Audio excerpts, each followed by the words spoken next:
श्री गोपाळ कृष्ण भगवान की जय. लीळा नंबर 250 चा उर्वरित भाग.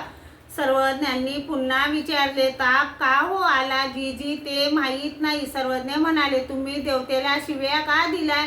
जीजी, मी रांजण गावाला आलो तेव्हा तिसरा प्रहर झाला होता.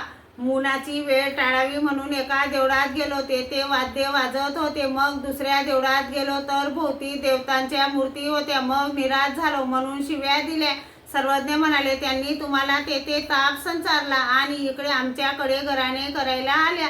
सर्वज्ञ म्हणाले, ते ठिकाण जर उचित नव्हते तर दुसऱ्या ठिकाणी जावे, पण देवतेला शिव्या देऊ नये की हो? देऊ नये की हो? सर्वज्ञ म्हणाले, आपण कोणाची ताती न कीजे तरी आपुले कोणी न करी. ओकटे करीत साता कोणी गोमटे याते न पवे. गोमटे करीत साता कोणी ओकटे याते न पवे. मग सर्वज्ञ बाईसाला म्हणाले, पाणी भाताचा मुर्दा करून ओवाळून टाका. मग बाईसांनी पाणी भाताचा मुर्दा करून ओवाळून टाकल्या. तेव्हा त्यांचा ताप गेला. श्री गोपाळ कृष्ण भगवान की जय.